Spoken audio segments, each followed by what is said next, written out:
यदि कोई पति अपने पत्नी के ऊपर अत्याचार करता है, मारता पीटता है, गाली गलौज करता है, प्रताड़ना देता है, लेकिन इन सब के बावजूद वो दहेज डिमांड नहीं करता है, दहेज के लिए उसे नहीं सताता है, ऐसे में क्या 498 ए आईपीसी के तहत मुकदमा दर्ज कराया जा सकता है या 498 ए आईपीसी के तहत मुकदमा दर्ज कराने के लिए दहेज का डिमांड होना जरूरी है, ये प्रताड़ना दहेज के लिए होना जरूरी है।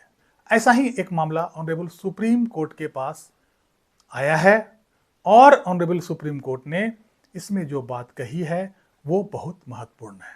आज हम इस अंक में इसी विषय पर चर्चा करने जा रहे हैं कि ऑनरेबल सुप्रीम कोर्ट ने इसमें क्या अपना राय रखा है और क्या आदेश दिया है। नमस्कार, इस अंक में आप सभी का बहुत बहुत स्वागत है। एक महिला अपने पति और ससुराल वालों के खिलाफ एक एफआईआर दर्ज करवाती है अंडर सेक्शन 498 ए आईपीसी के तहत। एफआईआर में वो कहती है कि पति और मेरे ससुराल वालों ने मेरे साथ गाली गलौज किया, मार पिटाई किया और मेरे साथ बहुत तरह के अत्याचार किए। उन लोगों ने मार पिटाई करके मुझे घर से निकाल दिया और जब मैं दोबारा अपने ससुराल जाने की कोशिश की तो मेरे साथ अभद्र व्यवहार भी किया, मेरे साथ दुर्व्यवहार किया और मुझे ससुराल में जाने नहीं दिया। ये लोग हमेशा मेरे साथ बदतमीजी करते हैं और तरह तरह से मुझे प्रताड़ित करते रहते हैं। लेकिन पूरे एफआईआर में इसने एक शब्द भी दहेज को लेकर नहीं कहा। इस महिला ने पूरे एफआईआर में कहीं ऐसा नहीं कहा कि ये लोग मेरे से या मेरे परिवार वालों से, मेरे मायके वालों से कोई दहेज का डिमांड किया या ऐसा करते हैं। कभी किसी ने कुछ मांग किया है, कभी इन्होंने किसी तरह का दहेज के लिए कोई दबाव डाला है, ऐसा कोई सेंटेंस नहीं था पूरे एफआईआर में। उसके पति ने इस एफआईआर के खिलाफ हाई कोर्ट में याचिका दायर किया under section 482 CrPC for quashing of FIR.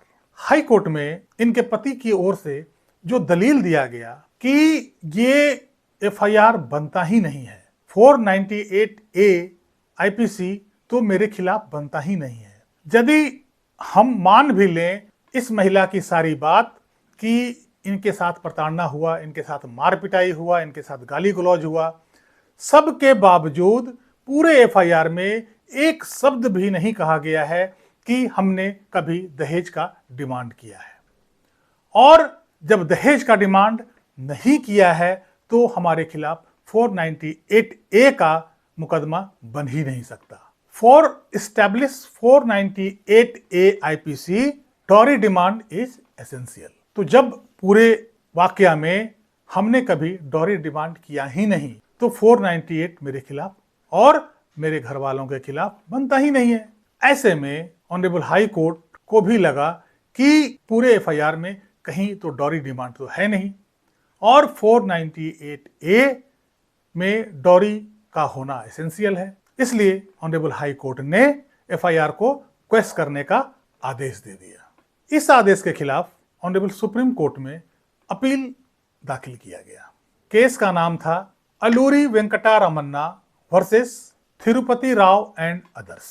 Honourable supreme court ने इस याचिका को देखते हुए ये कहा कि आखिर 498 ए का पर्पस क्या है। सुप्रीम कोर्ट ने कहा कि 498 ए को आईपीसी में 1983 में एक अमेंडमेंट के तहत इंसर्ट किया गया था और जिसका ऑब्जेक्ट था कि शादीशुदा महिलाओं को ससुराल में होने वाले हर तरह के क्रुएल्टी से प्रोटेक्ट करना, उनको सेफ्टी प्रदान करना। और ये क्रुएल्टी चाहे वो फिजिकल हो, मेंटल हो या हरासमेंट फॉर डॉरी डिमांड हो, यह सेक्शन हर तरह के क्रुएल्टी से एक शादीशुदा महिला को प्रोटेक्ट करने के लिए बनाया गया था। ऐसा नहीं है, केवल डॉरी डिमांड से रिलेटेड जो क्रुएल्टी होता है उसी के प्रोटेक्शन के लिए इसको बनाया गया था,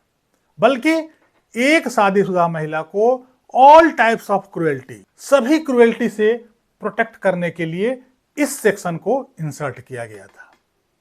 और इस सेक्शन में जो एक्सप्लेनेशन है उसमें स्पष्ट कहा गया है कि क्रुएल्टी जो है वो फिजिकल भी हो सकता है, मेंटल भी हो सकता है और हरासमेंट फॉर डॉरी डिमांड भी हो सकता है, या किसी तरह का डिमांड हो सकता है, एसेट्स का, प्रॉपर्टी का, किसी तरह का डिमांड हो सकता है। इस सेक्शन को स्टैब्लिश होने के लिए यह जरूरी नहीं है कि तीनों क्रुएल्टी एक साथ हो, बल्कि किसी महिला के साथ केवल फिजिकल हैरेसमेंट भी होता है, मतलब यदि उसके साथ मार पिटाई भी होता है, उसके साथ फिजिकल असॉल्ट होता है, तब भी 498A स्टैब्लिश होगा। और यदि उस महिला के साथ केवल मेंटल हैरेसमेंट भी होता है, मतलब गाली गलौज और तरह तरह का प्रताड़ना देना, तरह तरह का ताने सुनाना, यदि ऐसा भी होता है, एक लेवल से ऊपर यदि ऐसा होता है, तब भी 498A के तहत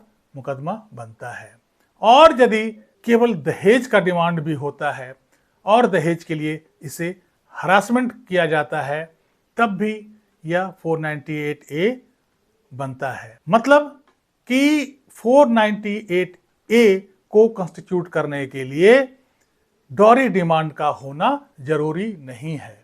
ये तीनों क्रुएल्टी सेपरेट सेपरेट भी होता है, तीनों में से कोई भी एक क्रुएल्टी होता है तो 498A का मुकदमा बनता है, 498 कंस्टिट्यूट हो जाता है। इसलिए 498 के तहत क्रुएल्टी में डॉरी डिमांड एसेंशियल नहीं है। 498A आईपीसी जो धारा है वो बड़ा एग्जॉस्टिव है।